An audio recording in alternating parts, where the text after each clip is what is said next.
everybody, it's Sandy here, and it's time for the new moon rose reading for the 9th of September 2018.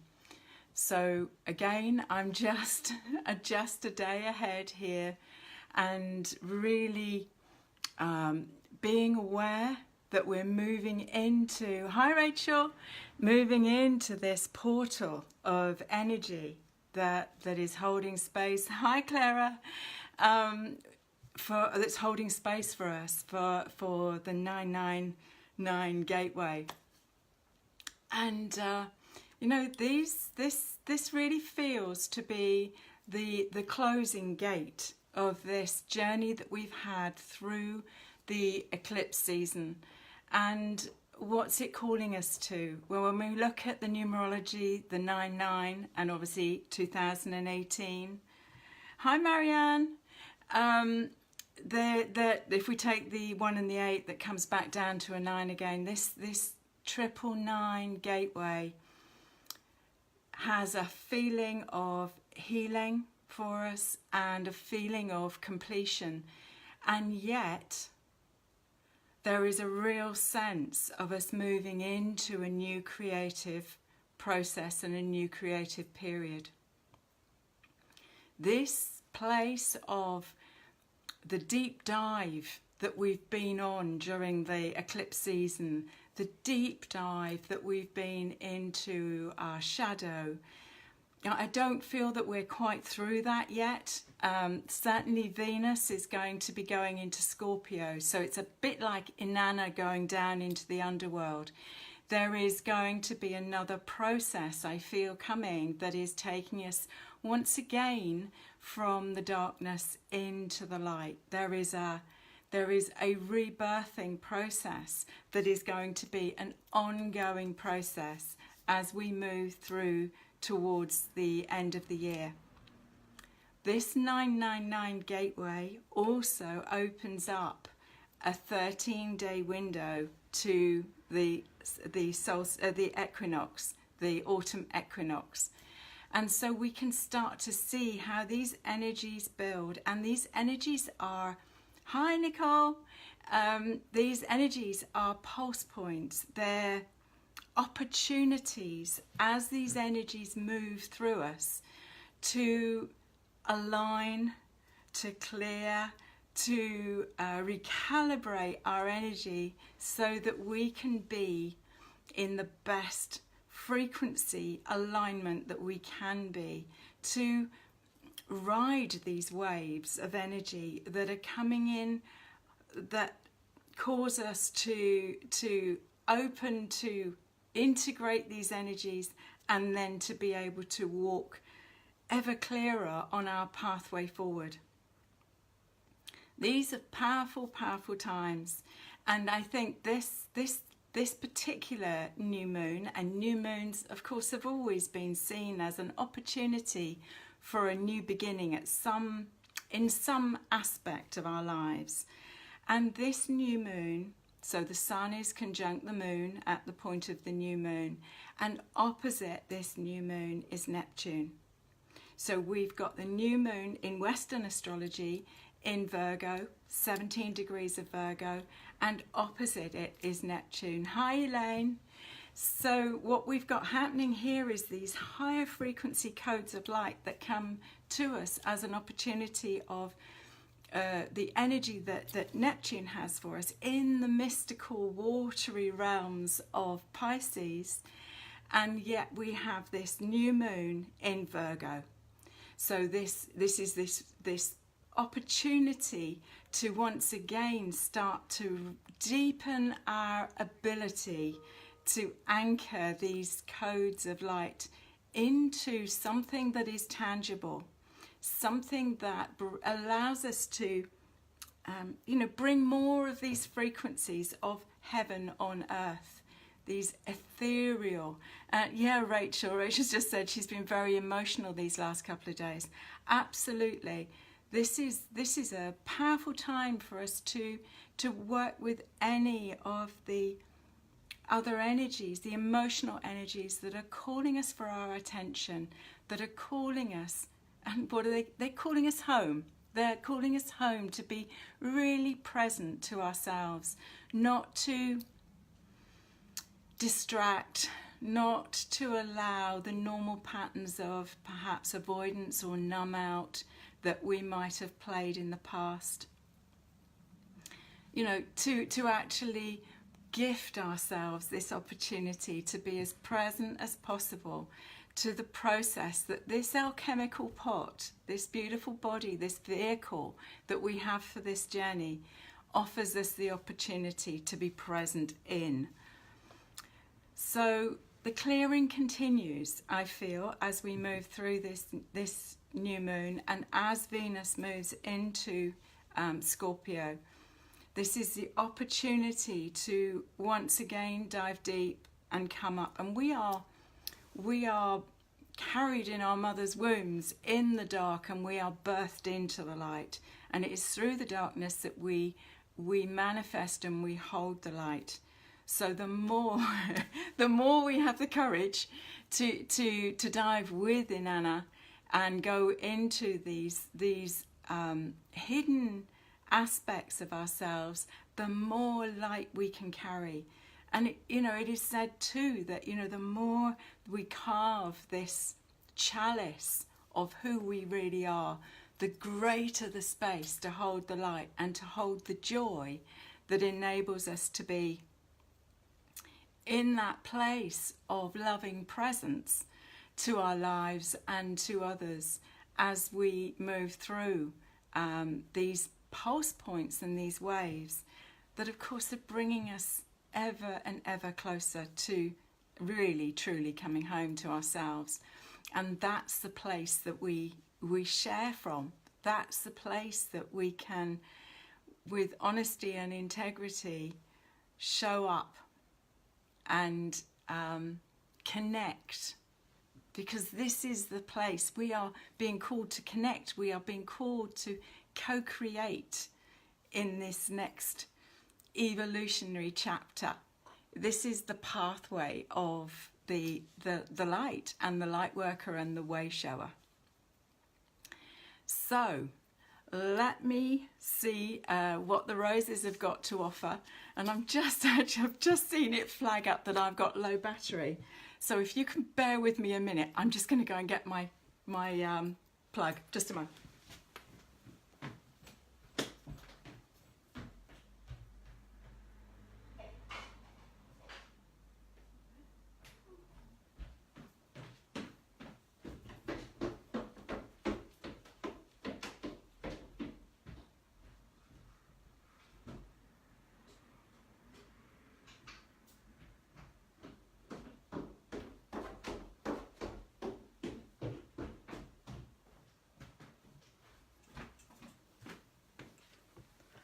I'm sorry about that.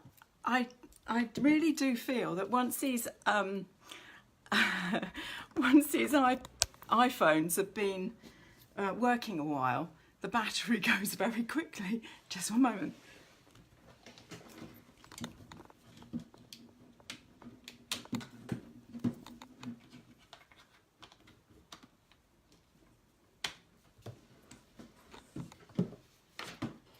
Okay.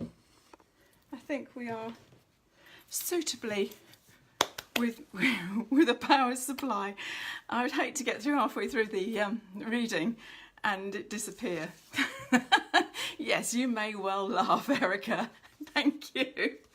Well, this is a first. After doing all of these readings over these years, I've never yet had that one. Anyway, so are you drawn to rose card 1? Are you drawn to rose card 2? Are you drawn to rose card 3? It does make it very real, doesn't it? It's in the moment, it's real. Yeah, so if you were drawn to rose card 1, she is Rose Angel 11. Now, this rose is the last of the roses that is in the 11 roses that are part of the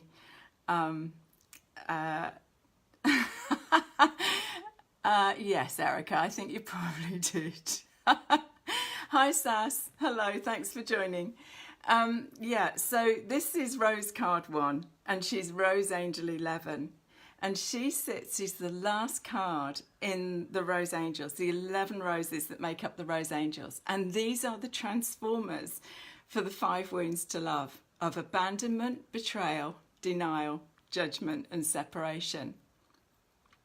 This rose calls herself the Golden Heart, and I'm going to read you from the book, from her words, because this is so pertinent for this particular part of our journey. Actually, all 3 of the rose cards in the reading today have, the wisdom of the roses never ceases to amaze me, and their way that they set themselves up is as the messengers and the carriers of this inspirational wisdom. Anyway, she says, I am the Alpha and the Omega, the start and the finish of your quest. I am simply that I am. Hold me to your golden heart and let me infuse you with my grace and power. I am all that is, and I hand you the golden key. So, this place of understanding that this journey, we are gifted with the energy and the power now to really authentically move forward with our unique offering, our unique way of showing up in the world, our unique, each one of us has a gift that is uniquely theirs. It's uniquely got the background and the flavour. Hi Charlie. That no one else can offer. No one else can carry that gift. And one of the interesting things with the Rose Angels and the way that they offer us this transformation to anchor the jewels, the absolute jewels. Oh, thank you, Erica. Loads of hearts going up through my picture here. When we transform these 5 wounds, these 5 Magdalene wounds that the roses told me that they'd come to heal in 2010. When we step forward to heal those wounds, they transform to jewels, and they transform to the jewels of self-love, self-value, self-esteem, base 2nd chakra, up to the solar plexus.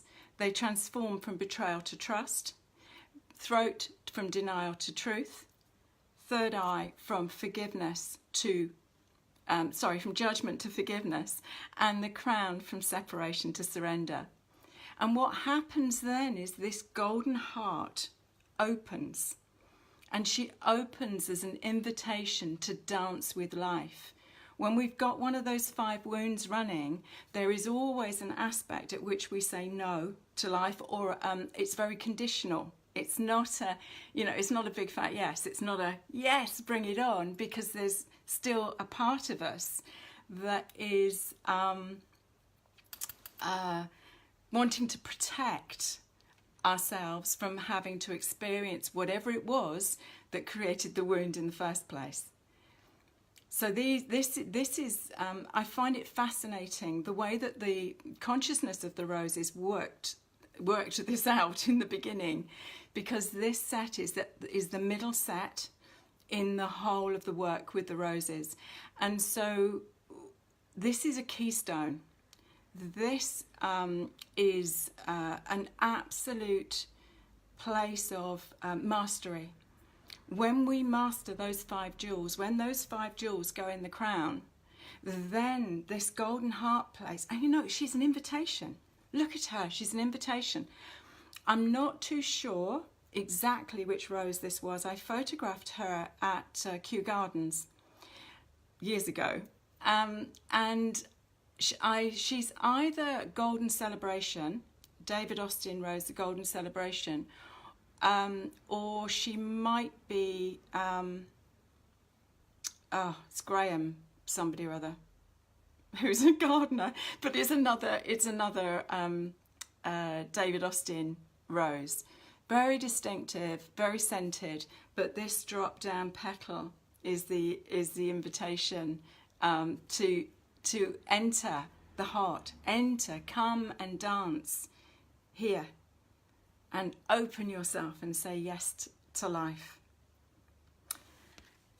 So if you chose Rose card 2, she is Rose Bagua 1. It's interesting that these two roses, these two golden beauties, were part of what came forward for this reading.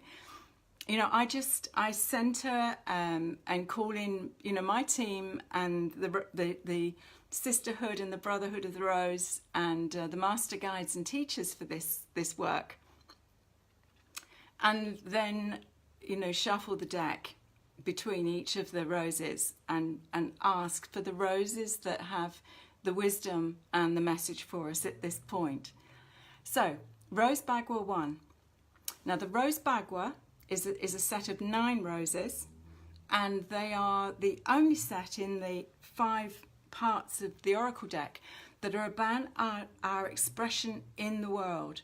The others are all aligning us, are all clearing the template of the heart to bring more and more high frequency coding onto the earth. This set says, what's your heartfelt expression in the world? If you sit in the middle of this bagua, this set of 9 aspects of your life, what is drawing you? What's lighting you up? What is calling you forward? So this is this one is new beginnings.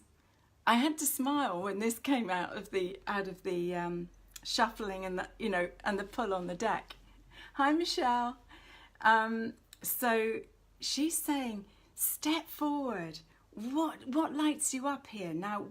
And I know for many of us that are walking this path, this journey that we've been on this year, and the feeling of forward traction now. We've got Mercury gone direct. We've got Mars gone direct. Saturn is going direct. We now are in the place where we can start to make steps to this new pathway as we go through the last months of the year. But are you being asked to reframe what you do? Are you being asked to totally recalibrate where it is that offering is for you? Are you being asked to co-create now, not do a solo journey? This is really key. And when I'm working with the Rose Bagua, I work on the diagonals. I work across the actual box of 9 squares through the heart field. And so these are the first steps on what will be your magical visioned expression. But as he said, we have to take those first steps in order for the universe to step forward with us, and for the direction that we're choosing to be seen and to be co-created with. So this rose, powerful ally in that carrying forward of our heartfelt desire for expression in the world. Perfect rose for a new moon, and a lovely invitation for you to have perhaps a few minutes today or tomorrow morning to tune in to whether what you've done in the past is still authentic and aligned for you in the way that you did it in the past. Many of you know that this last year for me has been a bit of an interesting one. Lots of changes, lots of lots of recalibration that's had to go on because there's been a lot of letting go and loss in my world, if you can perceive it at that. But it's, you know, there are love and loss are the two ends of the same stick, you know, that we have to navigate through our lives. And in order to open up to love, we have to be prepared to sit within the energy of loss. So the roses, you know, didn't exactly go quiet, but there was a different energy on them in this last year. And it's been so fascinating watching what's been going on in this last few months as they've been calling for a recalibration. So there is a whole new set of classes and products that are going to be launched in the next month. And so, you know, I'm a walking I'm a walking rose too. You know, there are new beginnings that are being called for. So if you were drawn to Rose card 2 today, she's really saying to you, you know, to get clear and to get really joyful about this next place of your expression in the world. And if you were drawn to Rose card 3, Rose card 3 is actually Rose 3. And Rose 3, we've had some fun here in the Rosie Temple the last few days, because I've had a friend of mine staying, and we've also had various people in and out for dins. And this particular rose has come up many times as being such a favourite. She's from the original set, and when I'm working with her on the body, she works on the spleen chakra. She is all about joy. She is about finding this place of joyful expression and being able to be in the joy of whatever it is that life is bringing for you. That place gives us insight. It gives us an aliveness to life. And you can see she's like sort of bubbly, effervescent. Actually, this last weekend, I was at the Botanica 218 conference in Brighton, and this is one of the roses that I have as like a jacket to wear, and it's always just amazing. You know, either in a scarf or a jacket, there is just this lightness and aliveness that is beautiful. And of course, the spleen chakra in Chinese medicine is also connected to the pancreas, and the pancreas is where we produce the insulin that allows us to digest the sweetness or the sugars in life. So she really calls us to this place of joyful expression, being joyful just to be alive in this physical body, even if what we're dealing with isn't necessarily easy.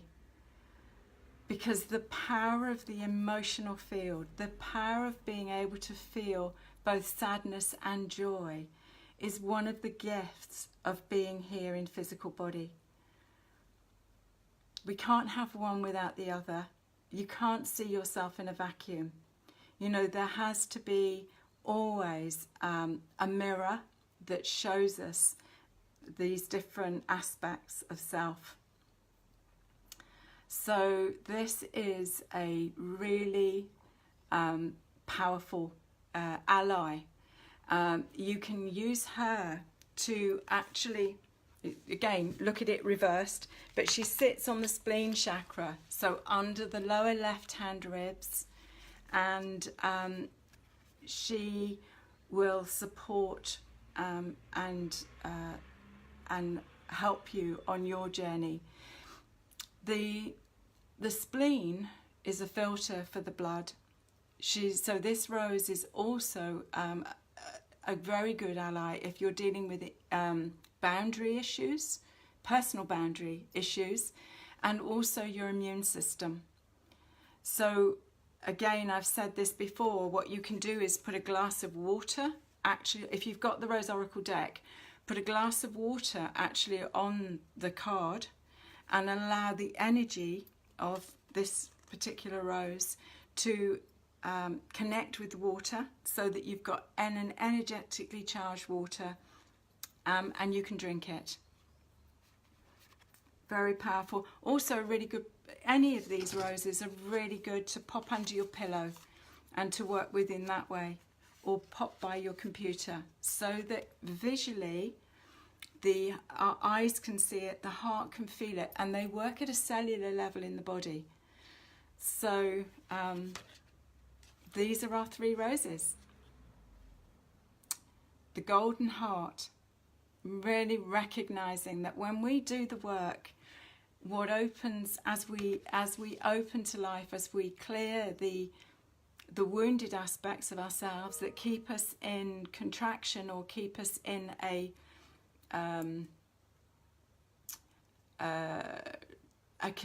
considered place about life, not fully engaging with life. You know, this when we move the energies that we feel stuck or we feel blocked, the heart opens to its more golden frequency. When we activate the golden heart field, we activate the golden light body. This is our power, but it's an alchemical process. Every time we transform the denser lead that we carry in our thoughts or our emotional realm, that we transform them to gold. So, and of course that can sometimes be learning the lesson in the wound, why we attracted it, why it was at a soul level that we called that experience in. This one, new beginnings, a new pathway, a new vision, or a new way of doing what you did before. Ah, Rachel, you had issues with your spleen last year. Ah, okay. Yeah, this is all about the clearing and aligning for this work now. Wonderful. And joy, the joy rose, making sure that you make time for you too. You know, we can't give from an empty cup. We've got to make time to do things that are joyful for us, to fill our own cup, that we then are overflowing in what we're able to give. So there we are. I hope you've enjoyed the reading. I hope it's been an insight and a value that you can take into this new moon, you know, a consideration into this new moon. We have to harness the opportunities that we have now to really work through the residual issues, and whether that's, you know, another refinement in your way of eating, another refinement in the way that you exercise, this beautiful vehicle that you're journeying in. Maybe it's another level of clearing in your actual physical temple space, inner temple, inner template, outer temple. You know, this is the time that we really have got to just pay attention, and this opportunity of a new moon just gives us another refocus point, you know, another opportunity to say, yeah, okay, there's something else that needs to be shifted here. So what else have I got to share? I think that's probably it. I wish you all a really lovely day tomorrow. This is, you know, the way that the moon, there's a stillness when we come into the new moon place. This yin, very yin energy. And this is the opportunity to root, really root, and know that we are rooted and connected so that we can blossom from that. You know, the learning is that we have to be in that alignment with ourselves to be able to draw from our own root, and then we can collaborate and co-create with others, but we must attend to our own root. So until we speak again, with much love and rosy blessings to you. Bye for now. Bye-bye.